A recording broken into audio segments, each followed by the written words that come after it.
Hello friends, my name is Harsh और मैं एक फाइनल मेडिकल एमबीबीएस स्टूडेंट हूँ। और आज मैं जिस टॉपिक पे बात करने जा रहा हूँ वो टॉपिक जितने भी स्टूडेंट हैं उनको बताने जा रहा हूँ। उनके लिए एक समझ लो एक वरदान है या उनके लिए एक बहुत बढ़िया गिफ्ट है।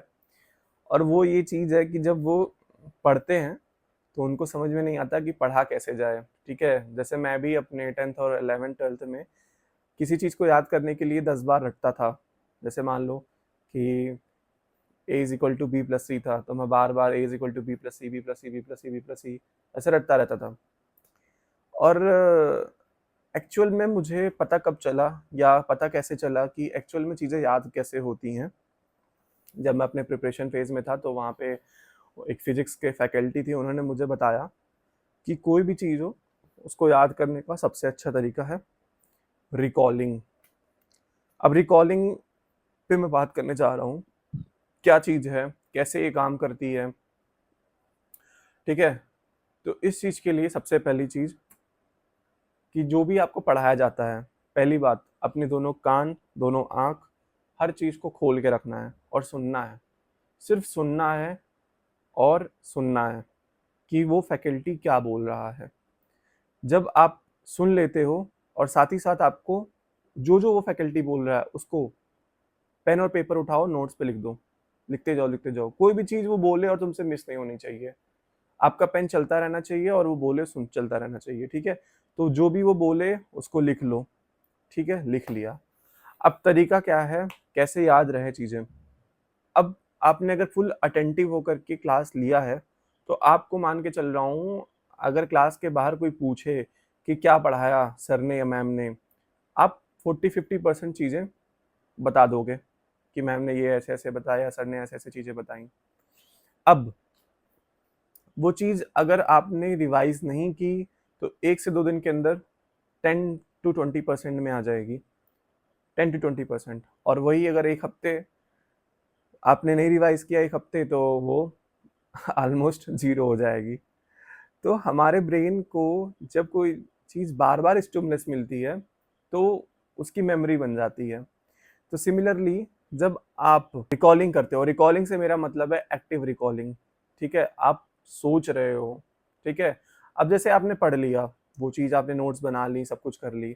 अब आप घर पे गए, ठीक है, और जो भी पढ़ाया, जो मैम ने पढ़ाया, पहली बात तो इससे क्या हुआ ना कि जो भी मैम ने अपना 100% एफर्ट दिया, आपने मान के चलो 90 to 95% या 99% वो एफर्ट को ग्रैब कर लिया। अब ग्रैब करने के बाद क्या हुआ, जब आप घर पे आ रहे हो तो अगर आप फुल अटेंटिव होकर सुन रहे हो, 50% चीजें आपको याद ही है, समझ में आ गई कॉन्सेप्ट वगैरह, तो अब आप क्या कर रहे हो, वो चीज जाकर के पेज पलट के स्टार्टिंग टू एंड सब कुछ देख लो और उसको पढ़ डालो। ठीक है, याद कर डालो। एक बार याद किया, 5 मिनट, 10 मिनट, 20 मिनट लगा, ठीक है, अब आंख बंद कर लो, बुक बंद करके साइड में रख लो। अब आंख बंद करने के बाद बस सोचो कि स्टार्टिंग जब क्लास शुरू हुआ तो मैम ने क्या बोला। ठीक है, या वो याद नहीं आ रहा तो तुम्हारे पेज पे सबसे पहले चीज क्या लिखी, फिर उसके बाद क्या चीज क्या लिखी, उसके साइड में क्या लिखी, इधर क्या लिखी। सोचो, सोचो, रिकॉल कराओ, अपने दिमाग को बोलो, बताओ मुझे क्या था, इसके बाद क्या था, इसके बाद क्या था, इसके बाद क्या था। और वो चीज स्टार्ट करो, स्टार्टिंग से स्टार्ट करो और फिर एंड पे आ जाओ। जब ये प्रोसेस आप करते हो, आप मतलब एक्टिवली रिकॉल कर रहे हो, अपने माइंड को बार बार स्टिमुलस दे रहे हो। ठीक है, तो इस चीज से ना आपकी मेमोरी बहुत ज्यादा स्ट्रांग हो जाती है। और यही चीज जब आप फिर से 2-3 दिन बाद कर लोगे तो आपको ना एक विजुअल मेमोरी बन जाती है, वो चीजें आपको दिखाई देने लगती हैं माइंड में। धीरे धीरे जब आप ये कई बार कर लेते हो, जैसे मैं भी अपने सिलेबस का जब रिवीजन करता हूँ, 3-4 बार रिवीजन करने के बाद ना मुझे वो चीज ना दिखती है माइंड के अंदर कि ये चीज यहाँ पे है, ये चीज यहाँ पे है, ये चीज यहाँ पे, ये चीज यहाँ पे है। एक विजुअल मेमोरी बन जाती है। और मुझे लगता है जो मैंने ये सीखा है, ये अब तक का बेस्ट तरीका है लर्निंग का। कि सोचो कोई चीज़ कोई पढ़ाया और तुमने उस चीज़ को ग्रैब कर लिया, जैसे वो पढ़ाया वैसे ही पूरा। ठीक है, थोड़ा-सा ये हेक्टिक प्रोसेस है, मतलब आपको एफर्ट्स देने पड़ते हैं, लेकिन ये लॉन्ग टर्म प्रोसेस है। ये बहुत ही ज़्यादा लॉन्ग टर्म प्रोसेस है। 1 साल बाद भी अगर आपको कोई पूछेगा ना वो चीज़, तो आप बता ले जाओगे, और वहीं दूसरा कोई जो रट के याद करा होगा, वो नहीं बता पाओगे आप। तो ये मुझे बहुत ज़्यादा बेनिफिट देता है एक्टिव रिकॉलिंग। और जितने भी नीट एस्पिरेंट हैं और जो भी स्टूडेंट हैं, मैं उनको ये एक्टिव रिकॉलिंग का मेथड बताने बता दिया हूँ और आप इसको फॉलो करिए। आपको कुछ नहीं करना है, जो भी फैकल्टी आपको जो भी पढ़ा रही है ड्यूरिंग द क्लास, सबसे पहला जो प्रिंसिपल है वो है कि आपको पूरा फोकस होकर के सुनना है, सिर्फ सुनना है और फैकल्टी को ही देखना है, किसी और को नहीं देखना।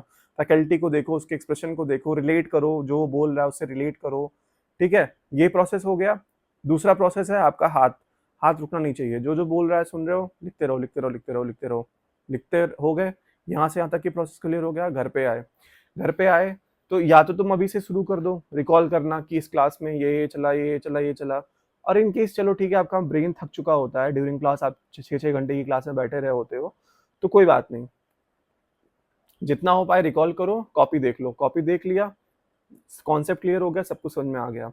फिर नेक्स्ट डे, उस दिन पूरा क्लियर हो गया ना, नेक्स्ट डे आओ और जो भी उस दिन का टॉपिक पढ़ाया गया है, नेक्स्ट डे जो भी टॉपिक पढ़ाया है उसको पॉज दो। अभी बोलो रुको भैया, अभी अभी आपको नहीं पढ़ेंगे। जो तुमने कल पढ़ा है उस टॉपिक को सोचो, और जो भी तुमने कल पढ़ा है उस टॉपिक को बोलते रहो। अगर जैसे फॉर्मूला, जैसे कोई भी कॉन्सेप्ट है वगैरह है तो उस चीज़ को सोचो, ठीक है, ये ऐसे ये ऐसे ऐसे सोचो और स्टार्टिंग टू एंड उसको रिवाइज कर डालो बिना देखे, बिना, ठीक है। तो अगले दिन जो आज का चीज़ है उसको क्या कर दो, तुम पॉज कर दो, और जो तुम्हारा पीछे का चीज़ है उसको जाओ और उसको तुम एक्टिव रिकॉल करो, ठीक है, कि ये था, इसके बाद ये था, इसके बाद ये था, इसके बाद था। विश्वास मानो, अगर तुमको पहले दिन तुमको आधा घंटा लगा था तो दूसरे दिन तुमको 10 मिनट लगेगा वो चीज़ रिकॉल करने में, और तीसरे दिन वो 5 मिनट लगेगा रिकॉल करने में। ये जो स्टेप होता है ना, इससे जो मेमोरी होती है वो लॉन्ग टाइम होती है। जब चौथी बार तुम पढ़ोगे 2-3 मिनट के अंदर, ठीक है, चौथी बार तुम्हारे अंदर विजुअल मेमोरी बन जाएगी। मतलब तुमको सब कुछ पता रहेगा कि ये इधर ये लिखा, इधर ये लिखा, इधर ये लिखा, इधर ये लिखा, सब कुछ तुमको पता रहेगा। तो ये बहुत ही अच्छा तरीका है और जितने भी स्टूडेंट हैं वो इस चीज़ को फॉलो करें, ठीक है। दूसरी चीज़ जो मुझे ये अच्छी लगती है इसकी, कि इससे ना आपका बैकलॉग नहीं छूटता, क्योंकि आप क्या कर रहे हो ना कि कल वाली चीज़ों को पहले प्रायोरिटी दे करके खत्म कर लिया, फिर आज वाली चीज़ों को प्रायोरिटी दे रहे हो। ऐसे ही फिर जो आज की चीज़ है वो कल पहले हो जाएगी और फिर ये प्रोसेस चलता रहेगा। इससे आपका बैकलॉग नहीं होगा, और बैकलॉग नहीं होगा तो किसी भी यूनिट से, चैप्टर से आपका फोबिया नहीं रहेगा।